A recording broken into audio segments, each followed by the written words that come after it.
right. Hey there, everybody. This is Bobby and Tom. We are the Noise Brigade, and we are here with your latest episode, and it is going to be about cryptids. Yeah, it's great to be back. We took a little hiatus there. I was on vacation, and I did not find any cryptids while on vacation. Well, Um, I guess that's the end of the show then. yep. Again, it's been great.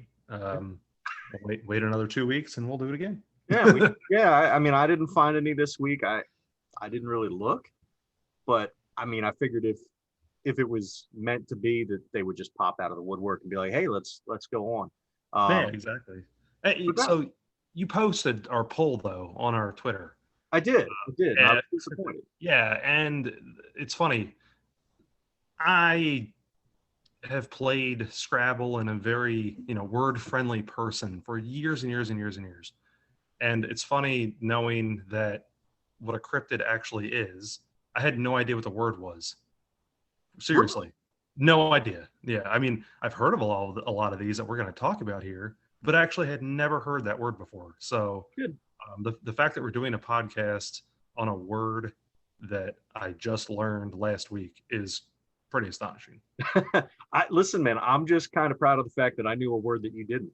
Yeah, there you go. But no, really looking forward to talking about this. And was there which one you wanted to jump into particularly here? Because there's one that's on the top of my mind, or should we save that one for the end? Let's you know what, let's go with a precursor before we get into any of it. All right. Sounds Um good. so first of all, for those of you who don't know, who just stumbled upon this and are like, what the hell are these people talking about cryptids? What is a cryptid? So a cryptid, it comes from cryptozoology, which is the study of creatures that may or may not exist. Basically like Bigfoot or the Loch Ness Monster. And because so very many, and we're going to concentrate on North America for this show, but because so many of them in North America kind of take on the form of Bigfoot or the Loch Ness Monster, those type of, like, it's either a big hairy ape dude or it's an underwater dinosaur, we kind of skip them for this episode. We're going to get into more like the stuff that has more personality to it per se. Now, I know if people who are fans of Ogopogo or like the Lake Manitoba Monster or Champ listen, they're going to be disappointed. Sorry for your luck. Those guys are boring to me. Cue the hate mail now. Okay. Yeah, exactly. So that's another stopping point. Then I say we close it up, and no. Yeah, so we're done. We've pissed off enough people. We can quit. So we referenced this this poll that you threw out there last week. Yeah. June 10th to be exact, and you said which is the best American cryptid, and it's funny, when I first saw it, I was like, it's kind of an interesting thing, maybe get a little bit of conversation out about the podcast or just throw a nice question out there. And it was cool because you had 4 choices on there. You had the Jersey Devil, you had Mothman, Bigfoot, and Skunk Ape. Bigfoot won with a not unsurprising 70%. Yeah. And I think, that's one of those that we both grew up, even a little bit before our times, even. People were actively looking for the Bigfoot. There was always a special on TV, or you had, these mysterious photos of this guy, kind of wandering through the woods. Or the one thing that sticks with me, and I was curious to see if this would, resonate with you too. A very early episode of The Simpsons, where they go camping and Homer gets all like confuddled in the woods, and they kind of make reference that he's Bigfoot, and it just cracked me up. So just So, one of my favorite, and we won't talk too much about like Bigfoot and Nessie because again, they're there, everybody knows them, everybody talks about them. But one of my favorite Bigfoot related things is there was a Star Wars kind of like a what if referencing back to our What If episode. Go listen. But there was like a Star Wars comic book or novel or something. I think it was a comic book, and it tells the story of how Han Solo and Chewbacca end up crash landing on Earth, like back in dinosaur times, I think, and or maybe not dinosaur times, but they end up crashing on Earth. Han Solo ends up getting killed, and Indiana Jones ends up finding his bones. But the cool part of it was Chewbacca ends up being Bigfoot. Interesting. Because I could see that. And maybe it wasn't dinosaur times. Maybe it was like Indian, maybe, or I'm sorry, not Indian, Native American time. Like, some indigenous tribe finds him in America, I believe, and then they kill him, which not very PC, but whatever. They kill him, and then Chewbacca ends up being Bigfoot. That's pretty cool. And then it kind of makes sense too, based on, even if you don't like Star Wars, you have to be somewhat familiar with what Chewbacca looks like. So, yeah. But you made a comment there prior to me kind of offshooting back into the survey that, we kind of already know these big cryptids. We know Nessie, and we know Bigfoot. And we know these other ones, and we're not going to spend a ton of time there. Right. So, but a couple fun little facts that I found. The Bureau of Land Management, actually on their website, which this is an official government website, mind you, actually has a page referencing cryptids. If you go to the web, or if you go to Google and you search, I forget what I searched to bring it up, but I think it was cryptids in North America. You can find this site, and it links to another site, which is, and actually it'll be www.blm.gov/2020-10-29/cryptids-north-america. You got all that? Yeah, we'll have to put a link in the we'll link that over either on Twitter or the Anchor description, so that's there. But it's go ahead. It's got several little stories and like little facts about different monsters and different cryptids. Why did I say monsters? Wow. I'm using all kinds of stupid words tonight, aren't I? But I don't worry about it. I don't think any of our 14 listeners are going to be upset. And if they are, it'll drop down to like 12. Yeah. Sorry, Jimmy. Sorry, Bertha. But yeah, so it's got all this cool information, including this one that I don't quite understand why they put it on there. It's called like the whore dog or the hand dog, or I don't know, something like that. Handbag? No, but it's in Washington State, and the guy who supposedly saw it for the first Hodag, that's what it is, Hodag. The guy who saw it for the first time admitted a couple years later that he faked the whole thing. And so that's why we didn't really that one. Yeah, we didn't really go forward with that. So yeah. But anyway, let's dig in, man. Let's start. Did you have any off the top of your head you wanted to start with? Well, I don't want to get to the big one yet. I want to save it because there's one I think you and I are special to both of you and I think that'll make up probably the second half of this whole episode. Yeah.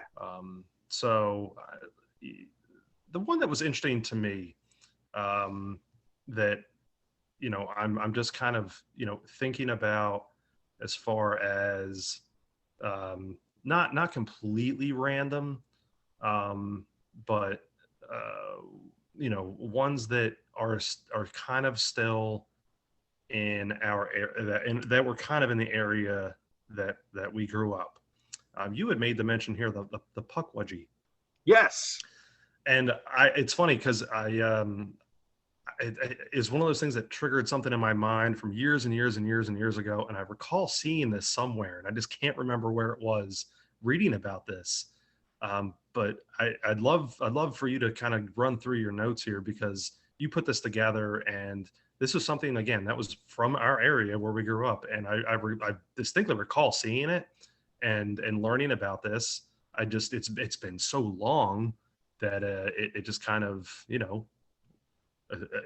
took almost like a memory just triggering. Boom, there it is. Synapses fired off, and then it was like, oh, cool. I want the listeners to hear about this. Gotcha. So the Pukwudgies typically found in the Northeast.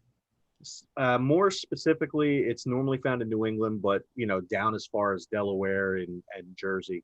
And it's actually from folklore from the Delaware tribe and the Wampanoag tribe. It's a small 2 to 3 foot tall humanoid. It's got large ears, a large nose, and long fingers. They're kind of elf-like creatures almost. They use magic. They create fire.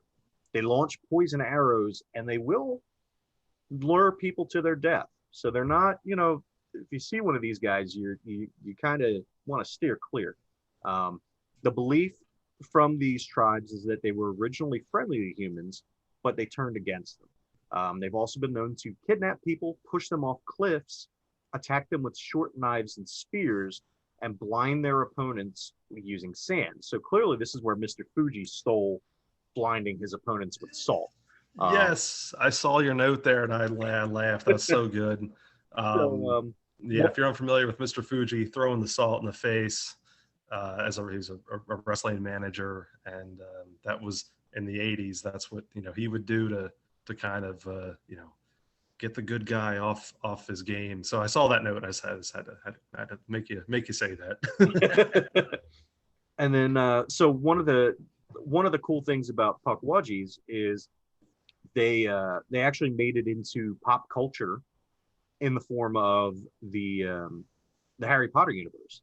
So one of the Ilvermorny schools houses is named after the Pukwudgie, and actually each one of the house creatures or house mascots for the Ilvermorny school will be mentioned in this list.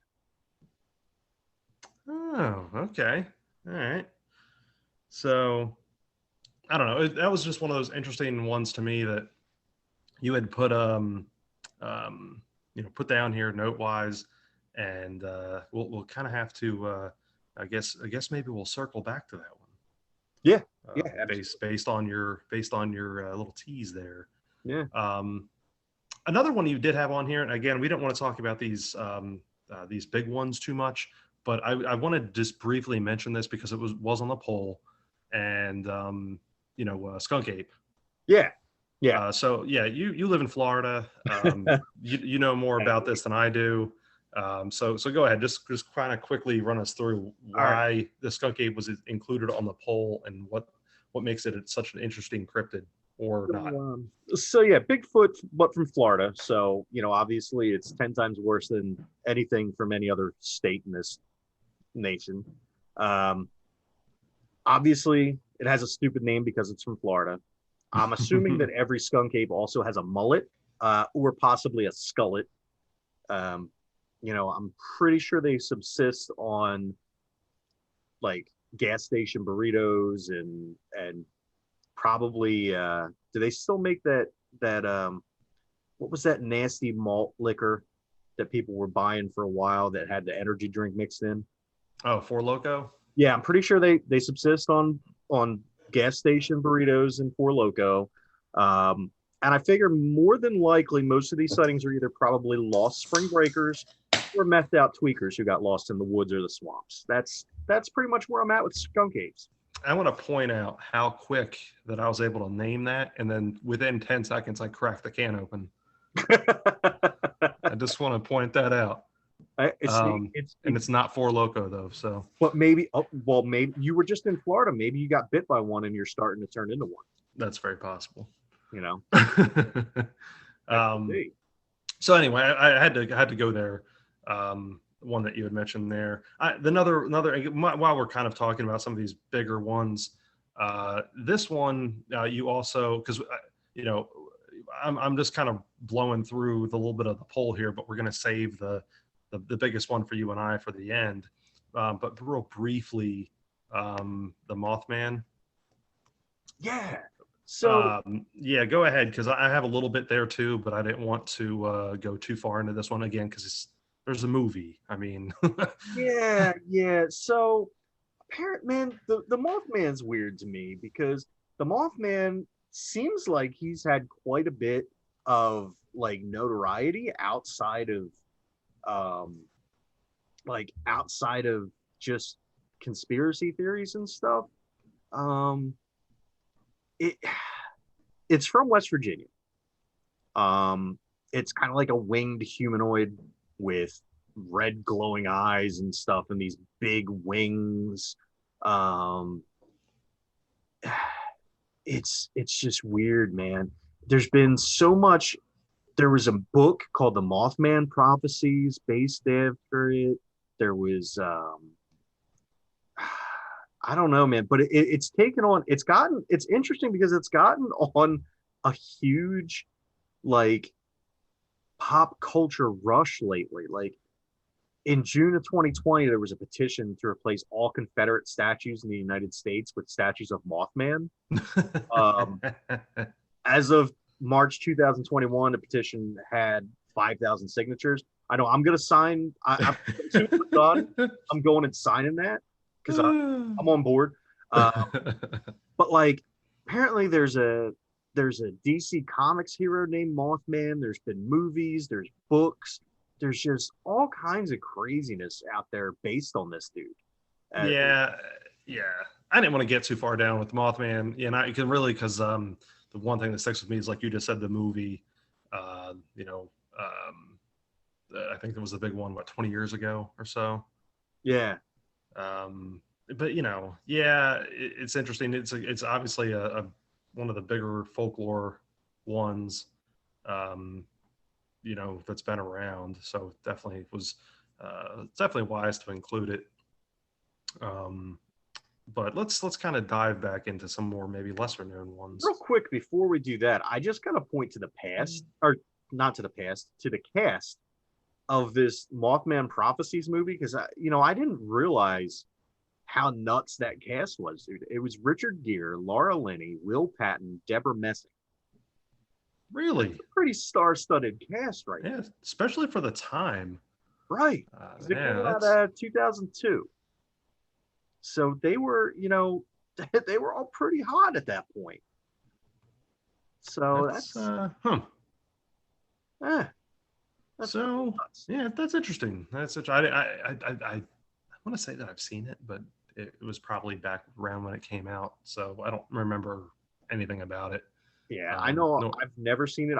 I might now, but I haven't seen it as of this recording. All right, so let's kind of dive back into some more maybe lesser known ones, and this is gonna be this will be a funny one. One that you have in our notes here is the Pope Lick Monster. You mean the you're not talking about the big bone lick monster? No. And this is a Kentucky thing. So the Pope Lick Monster is out mainly in the Louisville area. Notice how I say that. I've lived here long enough that I can say that. But you mean Louisville? Yeah, Louisville. Or for our Spanish-speaking friends, Louisville. Yeah, Luis. That was bad. But no, the in the Louisville area, the Pope Lake Monster you have here is interesting. Kind of like a Minotaur, which you reference Mantar, the world famous WWF wrestler. It stands for what the. Yeah, I mean, if everyone always asks my Mount Rushmore of wrestlers, I always say The Rock, Hogan, Austin, Mantar. No, you're way off, man. No, it's Mantar, the Gobbledygooker, the Shockmaster, and then the gentleman who you posted a picture of below. And I'll let you say his name for emphasis. Yeah. The Yeti. The Yeti. Exactly. That's the Mount Rushmore of. Maybe I was saying it right the first time. Mount Mushmore. Okay, well, there it is. The Mount Mushmore of really awesome gimmicks. Followed by the ECW zombie. Yeah. Well, yeah. That's come on. But I have to read your notes here because this is funny. So kind of like a Minotaur in Louisville lives under a train. Lives under a train bridge on Poplick Creek in the Fisherville section of Louisville and gets people to get on the tracks or by jumping off the bridge and landing on cars. Part man, part goat, and part sheep creature, if you believe Wikipedia. And people say that it uses hypnosis or voice mimicry, and in some cases an axe, which I read that was like, oh my gosh, that's a heck of a stretch there. I'm going to talk you into something, or I'm just going to wield you with an axe. I mean, that's a pretty, hot and cold there. Oh, okay, you don't want to come hang out. Okay, well now you get the axe. Here comes the ash, here comes the axe, and here comes the smasher.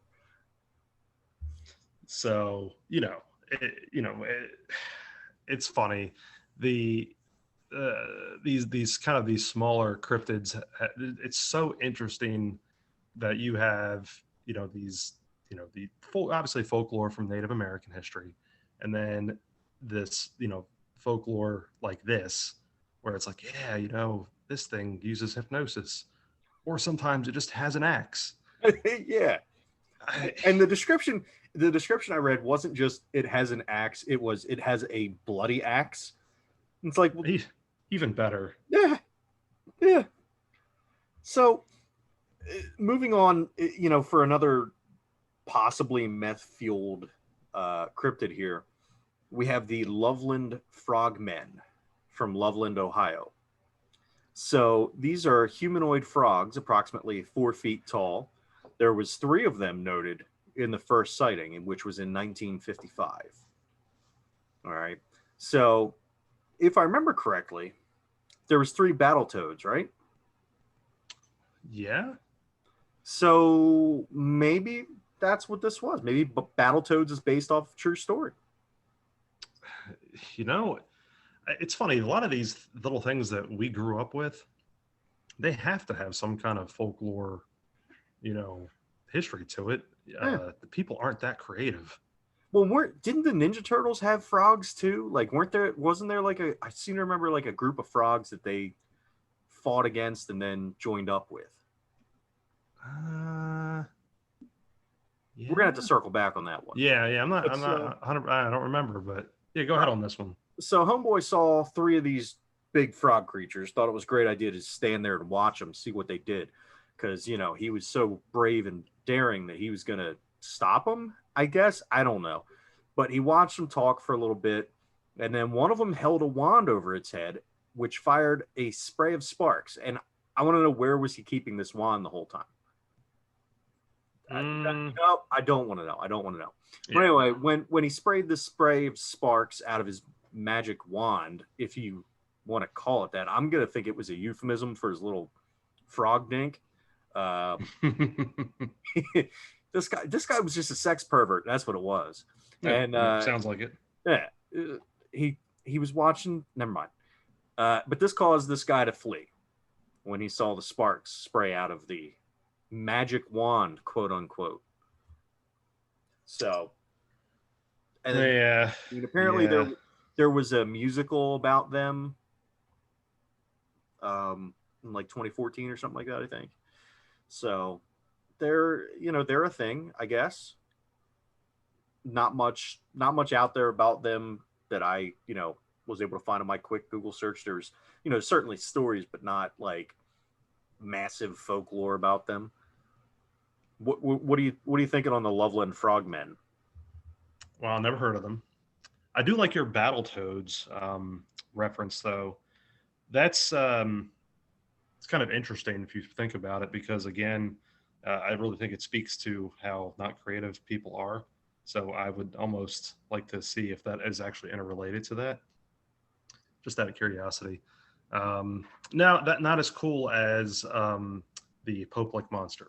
No. Wait. Okay. All right, dude.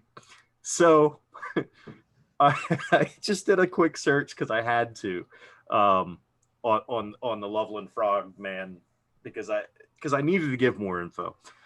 And so from this comes from the Charlton Terrors or charlestonterrors.com. All right, it's titled The Loveland Frogman, Ohio's Most Famous Cryptid. And it goes on to say, what is the Loveland Frogman? Imagine Kermit got a taste for bath salts and simply decided to go all deliverance on his Porky Paramour. Full banjo crescendo. Miss Piggy running around as if she had just seen the devil. Gonzo with one of those fancy bow and arrows. Fozzie dead on the ground, his body ripped to grisly grit, while Animal feasts on his entrails. Oh, the humanity. Beaker flipping a chainsaw in the air, dancing in a rainbow shower of blood. My editor just knocked on the door, told me I'm mixing my metaphorical movie Moxie, and to quote, off the tangent. Anyway, back to the program. Okay. So that's the first thing that dude, what the hell?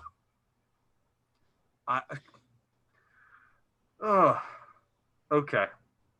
All right. So I'm back. I'm back with us. All right. So I don't know. We're gonna take these random sidebars. I think anyone that listens to this, yeah, that's what we do. Yeah. Sorry, guys. All right. So we've run through some interesting ones. Run through the Puckwudgie, the Pope-like monster, some skunk ape, the frogmen. Kind of circling back to the Native American mythology, which I think is, I've always liked to frame it this way, and I'll try to get, we'll kind of put us on a serious note for a second. People always reference Greek mythology and these really, obviously things that you and I and everyone else has always had to learn about. But in our own country, Native American mythology is something that's, I can't say it's lost, but there's this huge, vast universe of it. And yeah, granted, some stuff is pulled for different, movies and stories and the like. But these next couple of ones that you have in the notes here, I'd love to kind of hear your take, and I'm just going to kind of mention them together. Not that they're completely separate, but the first being the Thunderbirds. You want to kind of talk on those? Yeah. And so just to piggyback real quick on what you just said, indigenous folklore is rife with all of these awesome stories. And I feel like you said, it's scratching the surface, what we normally learn in schools. Now, luckily, where you and I grew up, I feel like there was a pretty good, in the studies that we had for elementary school and everything, at least I know at my schools, we did some pretty deep dives on some of the stuff as far as the Native Americans were concerned.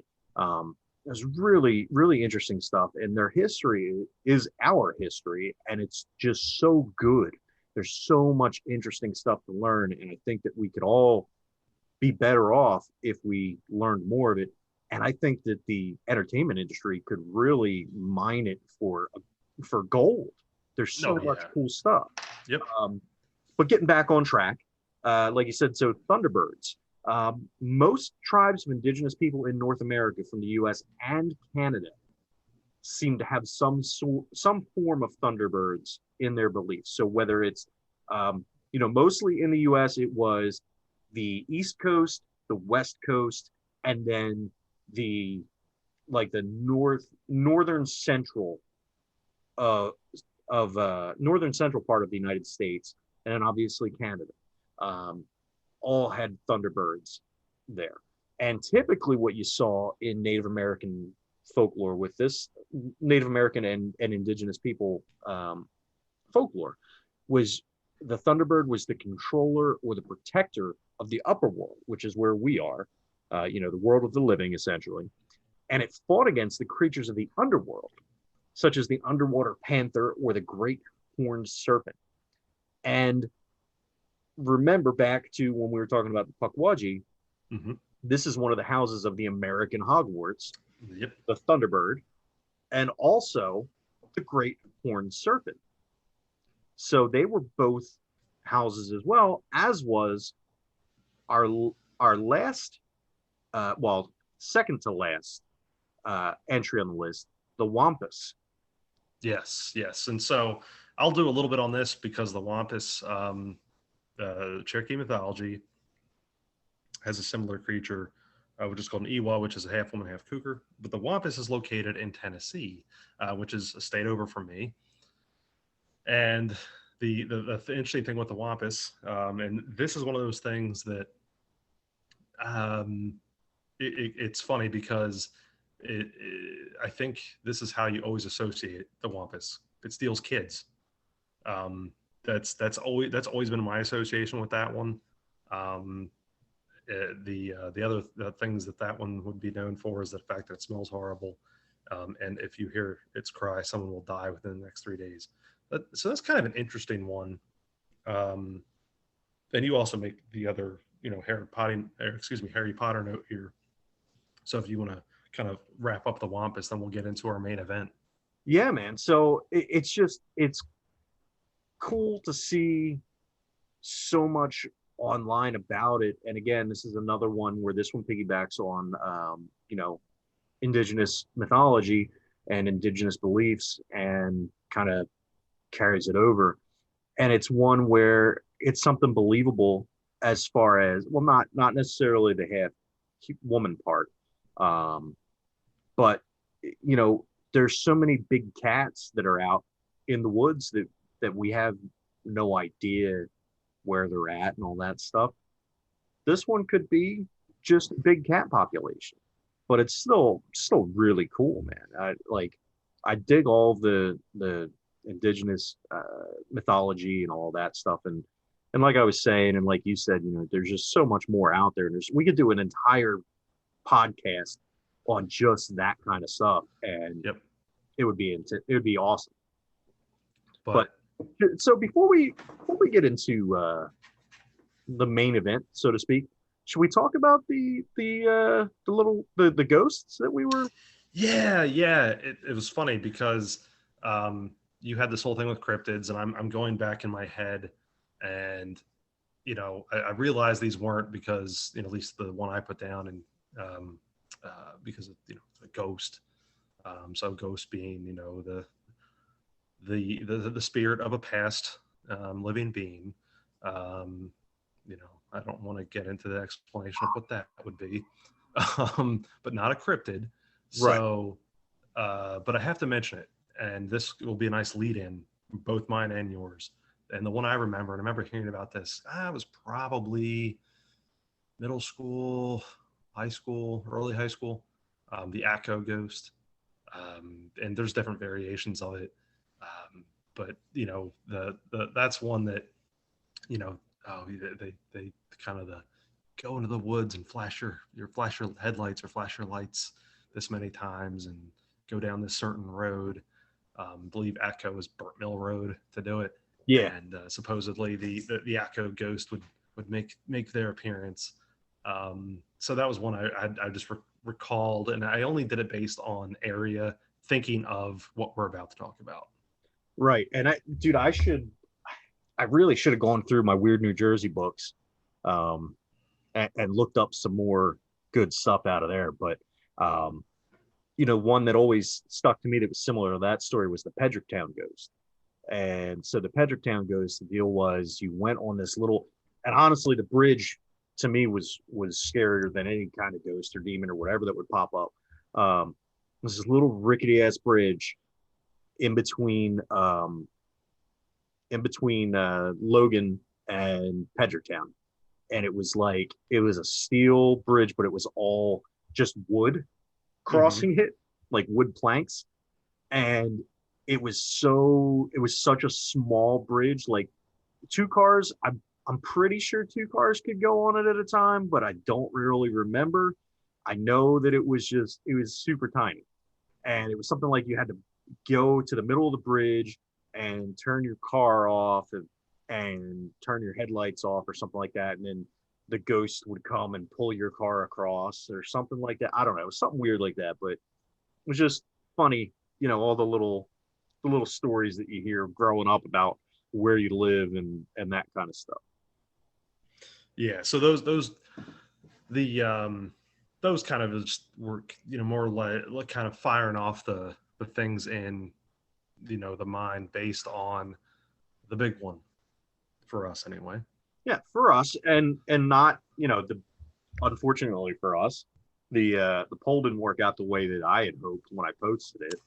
No. I And guess we had so, people that were outside of New Jersey voting. Hmm. yeah, I'm assuming. I know So I voted, and it looks like we got 10 votes. So it looks like only me and one other person, or me and two other people, thought that the Jersey Devil was the best cryptid. one of them was me. Oh, well, there we So I go. don't know who the third person was. So thank That's like you, the whoever, NWO. Who's the third person? right? So thank you, whoever the third member of the NWO is, or the NJDWO. Yeah, that's right. So the Jersey Devil. Wow, what a talk about folklore that we grew up with. Yeah. Um, that this could be its own series if we really wanted it to be. Oh, absolutely. But no, you had made a comment here, and I'm gonna let you talk to this because I want to chime in.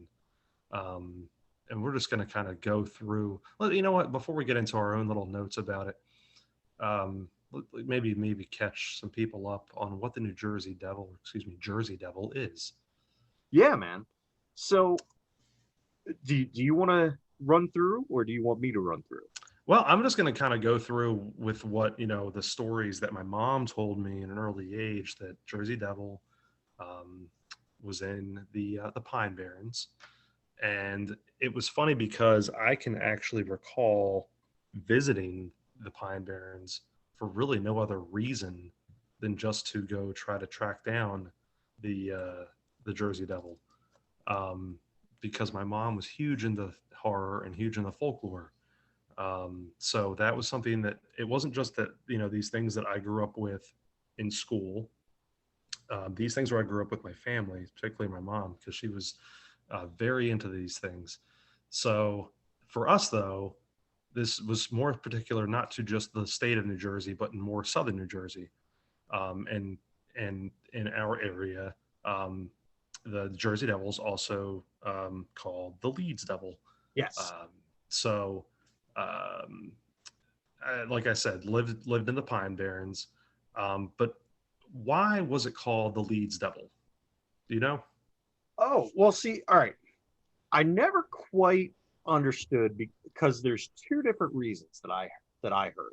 So the first the first part, and I never knew if this came before or after, but it was born in Leeds Point, New Jersey, and it was born to Mother Leeds. So I never knew if it was because it was born in Leeds Point or if it was because it was born to Mother Leeds. So I always thought that this was an interesting one, that this was a child of Mother Leeds. That's kind of what I've always assumed. Okay. Um, I've seen different things over time. Um, about the child being born, and then obviously we can get into some of the features of what the Jersey Devil supposedly looks like. Um, with the goat head and the bat wings and all that fun stuff, and the most more notably the tail. Yes. But there are things that I learned, like I guess this would be past like learning about it, either past learning about it from my mom, or something that like either I learned about very early on and it stuck with me, was that it was like Mother Leeds child, but it was like the 13th kid, Yeah. which would is interesting because obviously the number 13 has a lot of different things with, you know, bad omen, blah, blah, blah, blah, blah, whatever. Um, so that would make sense there.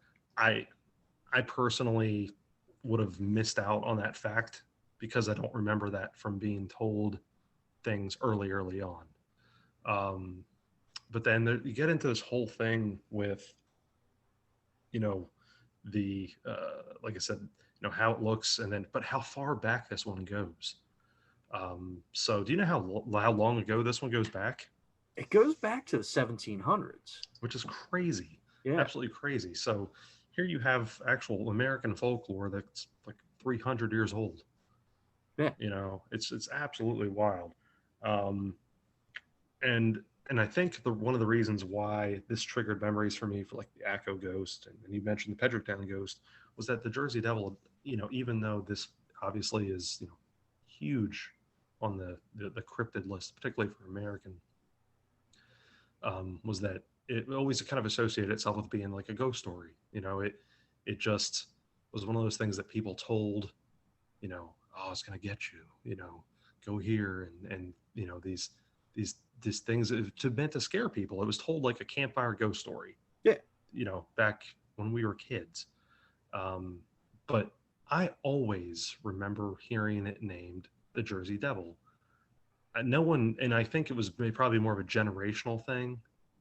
I think it just over time the Leeds Devil name kind of got lost in the shuffle, you know. Um, but just kind of combing through some notes and websites here, it looked like the Jersey Devil, you know, thing, man, really name wise probably happened about 100 years before we even came around. So Yeah. And that's the thing. Like even the print of the wanted poster I have hanging in the quote unquote studio is it has Jersey Devil on it. But it's like I've seen Leeds Devil, I've seen Jersey Devil, I've seen, you know, all kinds of different names for it. Jabberwocky at one point, which is from Through the Looking Glass. Mhm. You know, that they were calling it that for a while too. Like it's had quite a few names, and it is very interesting as far as how the naming has gone with it. So the other things that I'm as far as like what I recall Jersey Devil wise, I always known people, you know, I was part of that to try to go find the Jersey Devil, see if we can go see them. I never knew anyone that supposedly had any encounters. Do you have anyone that had interesting story with a possible encounter? No, I can say And I for don't mean to sound this to sound crazy. I'm just speaking because sometimes, even though we're talking about folklore here, sometimes these things just happen. So yeah. I mean, the only thing I can say is I did live in the Pine Barrens for a while.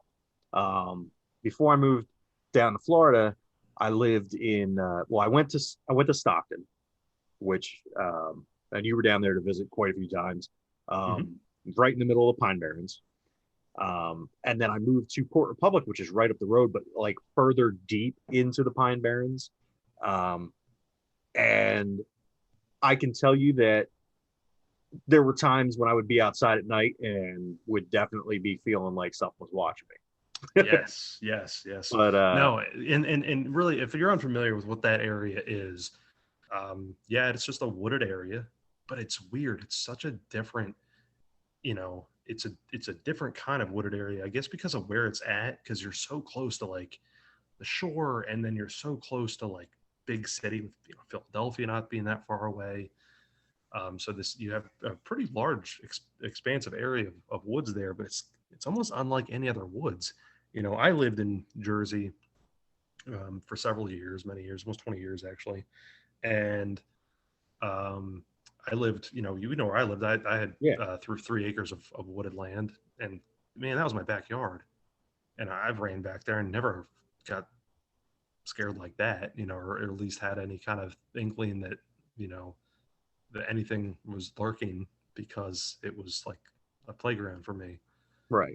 But that specific area, though, I guess because of the stories and, you know, it was just weird. And there's a lot of other really bizarre things that are connected to the Pine Barrens that we could open up a whole nother podcast on. But um, And it's the thing with the Pine Barrens too is it's not just that area. The Pine Barrens stretches throughout New Jersey, from the north to the south. It is very. It's a huge. yeah, it's huge. It's huge for considering the size of the state. It's gigantic. Yeah.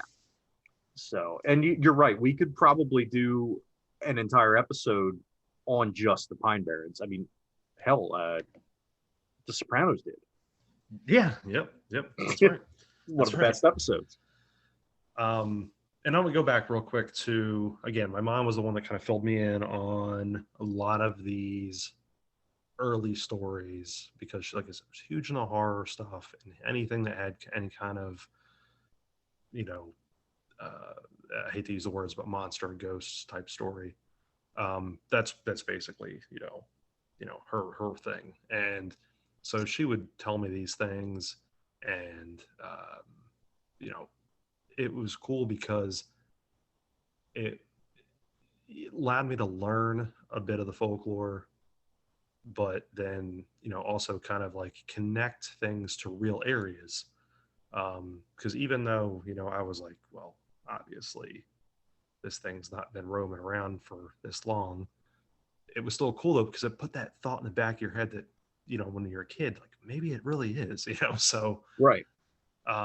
But the cool thing with my mom, was that for 14 years, she served for the 177 Fighter Wing, and their mascot was the Jersey Devil.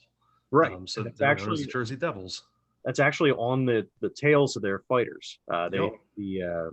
the F-15E Strike Eagle. Yep. Or they did last time I was up there. Yeah. No, that's their everything up there. And so I always thought that was so cool how I grew up, with that. And then she ends up serving 14 years with them doing that. But then you actually had wanted to be a part of the 177th, but you ended up going another direction. Yeah, that was actually, the funny thing is, when I joined the 108th, it's because I went down to the 177th recruiting office and there was nobody there, and I couldn't find anybody. But I originally wanted to join that particular unit, and I would have been a Jersey Devil, and that would have been awesome. But speaking of the Jersey Devils, dude, that's one of the things that's always killed me. Is I hate the Devils. I hate New Jersey Devils of the NHL because they're the rival, the regional rival. But I've always wanted to love them because the Jersey Devil. And hell, they're one of the few sports teams that's ever claimed New Jersey in their name. The Giants and the Jets play in New Jersey, but where do they say they're from? New York. Exactly. Yep. So screw them. Yep. It's funny. And a lot of this being because of Mom, but we actually for years had a New Jersey Devils ornament on a Christmas tree. Oh, no kidding. Yeah, which was funny because at the time I never thought much of it, even though I was a Flyers fan, but it was because I always connected it to her. Right. It was never like, oh yeah. And then as time got on, it's like, I can't remember how old I was, but I was like, yeah, stop putting this on the tree. Well, dude, and even their logo is cool. It is. But I hate them. I know. What, you know what we have to say right now too, right? Well, we were going to name this episode, and we might name it that way anyway, but hey, Hollywood. The Devils suck. Yeah, we're going to have to. You know what? We have to name it that, and then hopefully he'll listen, and or he'll at least just tell us the Flyers suck, which they do right now. But we'll just tell we'll tell them to fast forward to whatever minute this is, and so all right, man. One more thing about that because it involves your mom. I remember going to the Jersey Devils Haunted Woods in Williamstown with you guys. Yes, And yes. that was the first time I ever went there, man, and it was cool. It was really really cool. That was an awesome little haunted walk that they used to do through the woods. Yeah, and I and that's a little sidebar I'll take because that elicits good memories with my mom. But um, I've said it several times already. Big fan of that stuff. Uh, but you got to walk through it with us, and we were with some other friends. But you saw how her and I interacted with those things. But because I grew up doing that. In fact, I'd actually played a role at a haunted house at the 177th Oh, no um, kidding. for a couple of years. So yeah. So that stuff was always a big part of my life, and that's why as soon as you wanted to really hit the Jersey Devil here, I wanted to kind of go that one. But you have some other notes here that are really really interesting that aren't related to hockey and aren't related to 177th. Yeah, man. So yeah, go through this because these are really cool. So the let's give the full story on good old JD here. So depending upon what version you grew up hearing or reading or whatever, um, so he was originally the 13th child of Mother Leeds, who lived in Leeds Point, New Jersey. Hence the confusion over where the Leeds Devil came from. But I think it makes sense with the family name, so we'll go with that. So this Leeds child, as the mother's giving birth, she says, "Let this one be the devil." And at that point, the baby came out, and the baby looked all nice and normal. And then all of a sudden, he transformed, and he transformed into the devil, the Jersey Devil, and he flew out the window and fled into the Pine Barrens and was never, back in the house. Now, I also is that the version you've heard growing up, or did you Yep. hear the one Yep. where he was trapped in the attic? No, the one that you just said. I have heard both, but the one that I distinctly recall was the one that you just mentioned. Okay. So yeah, I mean, there's another version where he was trapped in the attic and they used to feed him scraps, kind of like that episode of The Simpsons. Yeah, we can keep going back to it, where Bart had the evil twin that was in the attic, and they would throw him scraps, and then he escaped and switched places with Bart.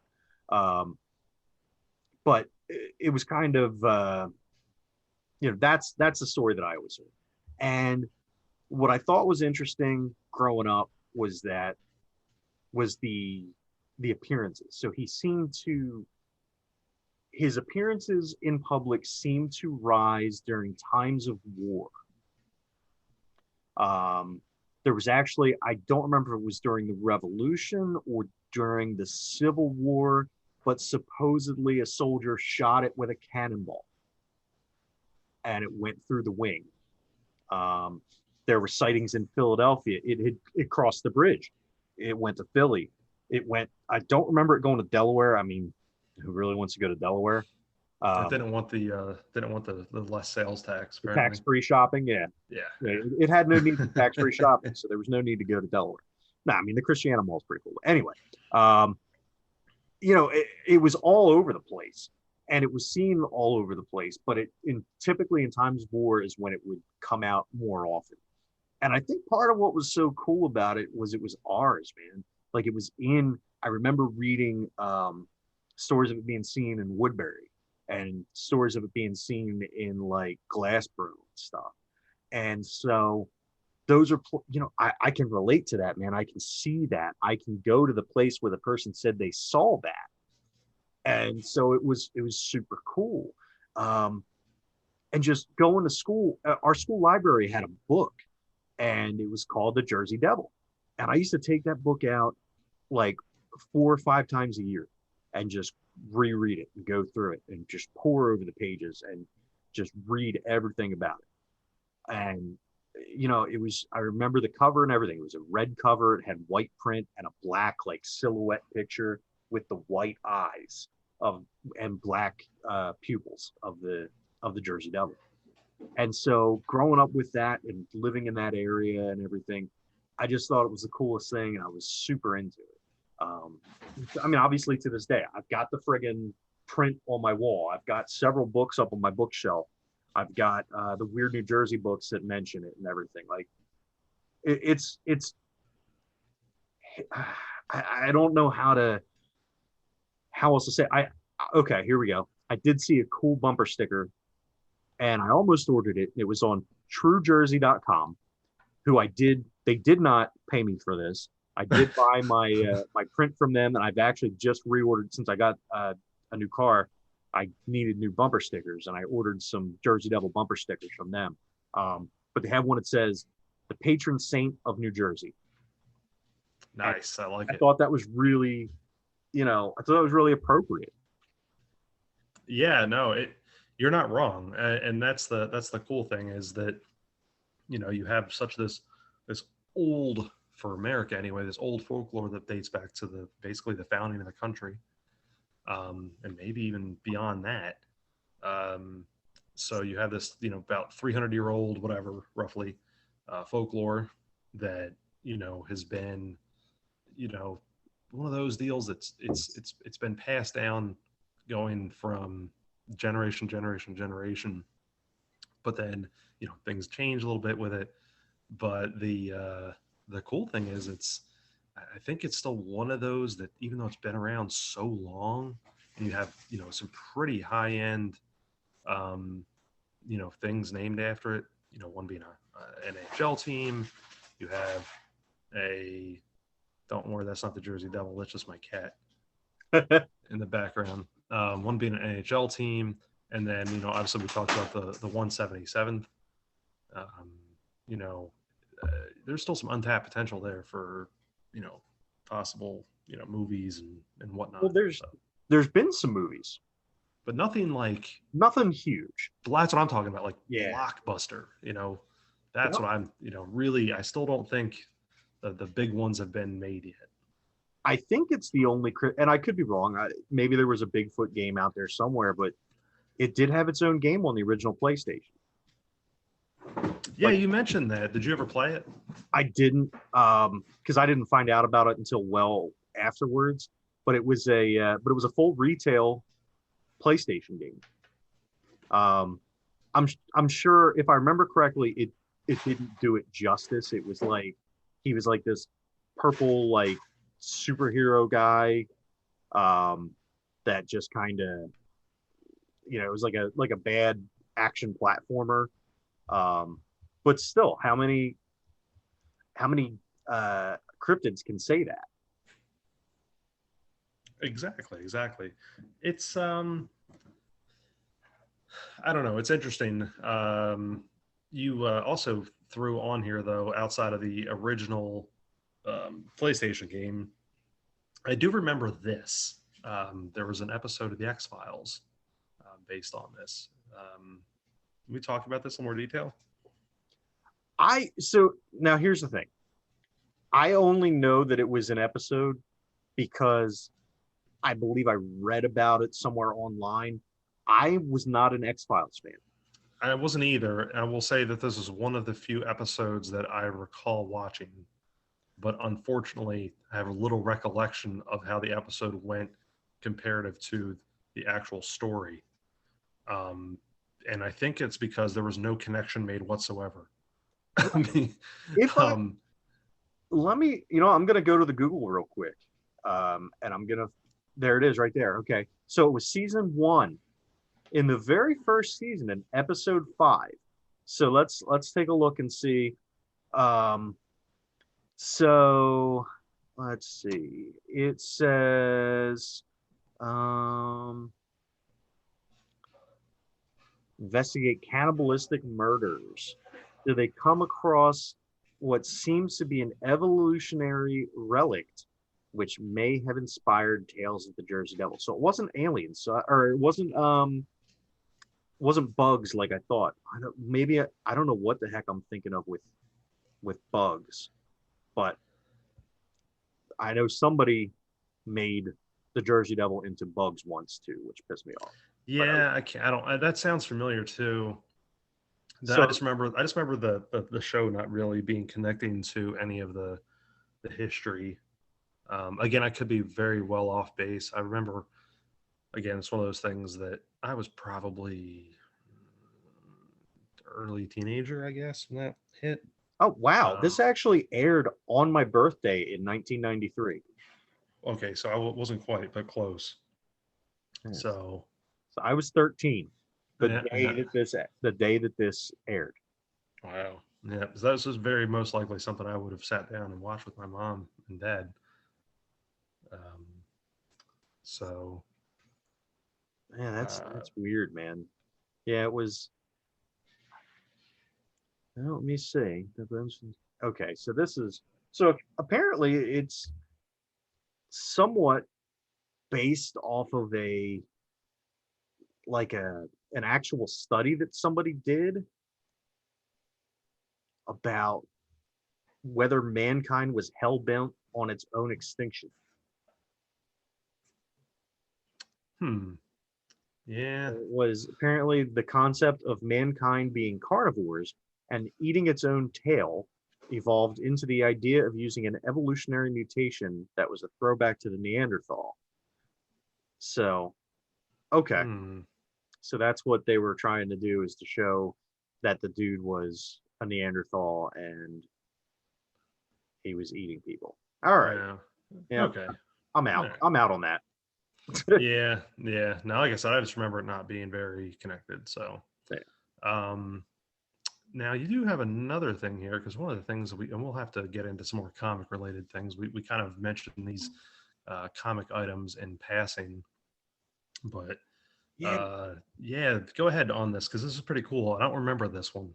So this was in the 2000s. There was an episode or an issue of the Fantastic Four where Reed and Sue and Johnny and Ben take um their how what I can't remember his name. They take their son and daughter and some of their son's classmates into the Pine Barrens for a camping trip, and they end up running into, the people in the town don't know who they are because they played up the piney aspect of it, which, for those of you who don't know, piney is a derogatory term for people who live in the Pine Barrens, um, because they're supposedly basically like calling somebody a redneck, but from New Right. Jersey. Yeah. So basically, they find some pineys, and they're the pineys are like, "Oh, you're coming here to make fun of us. Don't do that." And they're like, "No, we're here for a camping trip." And they say, "All right, well, look out for the Jersey Devil." And so Ben starts telling them about the Jersey Devil and all this stuff. And then they end up finding out that a bunch of the townspeople have gone missing. So, of course, being the Fantastic Four, they set out to find them. Well, they find them, and it wasn't the Jersey Devil that got them. Any guess of what it was? Mm, well, I have your notes here, so Oh yeah. So, I want to spoil it. all right. So it wasn't Bigfoot, and it wasn't the Jersey Devil. It was aliens. Uh, yeah, I saw that and was like, Yeah. there must have been some kind of similar writer to the X Files thing. Yeah. I don't know. I don't know why everybody has to ruin the Jersey Devil. Um, And it, it's not, what's even worse is it's not even close. right. It's not even close. Like, So, we never really gave a description of it. So, what for the wondering public? What does the Jersey Devil look like? yeah, so I mentioned a couple little things earlier, but this was a creature that had hooves, had the goat head, had wings, and it had a tail. Yeah. And there's some really interesting, people that have characterized or caricaturized what the Jersey Devil would have looked like, and it's not pretty, and No. it's not an alien either, and that's what there's a yeah. I don't want to go down that road, but yeah, no, it's completely different than what an alien would be like characterized. Yeah, and that's the thing. Like I think the most um, common one that I have seen is the one that's actually hanging on my wall. Again, not to keep plugging for TrueJersey.com, but if TrueJersey.com wants to shoot me a couple little stickers in the mail or something for this, that'd be cool too. Anyway, the one that's hanging on my wall, it's a wanted poster, and it has a picture.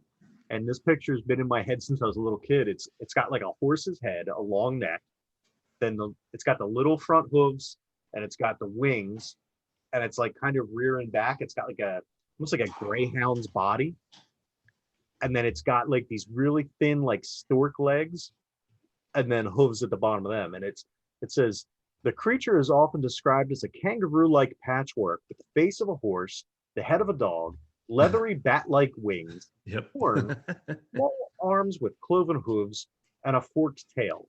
It has been reported to move quickly as to avoid human contact and is often described as emitting a blood-curdling scream. Approach with extreme caution. That's it.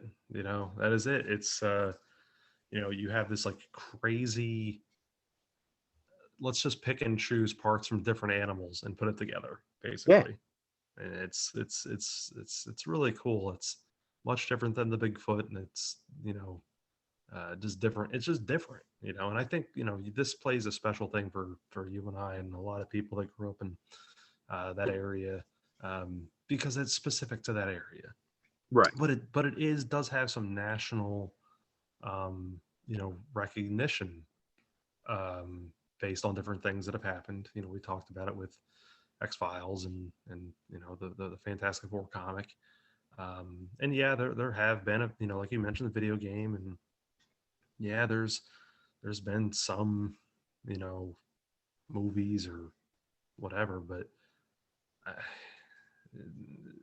there's just not been that movie or that something, because you have something this mythical for American folklore.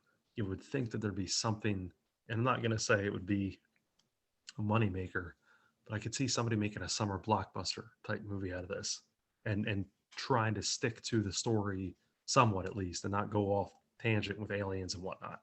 Am I wrong? I think you're right. And I'll tell you what, it's something I just learned just now.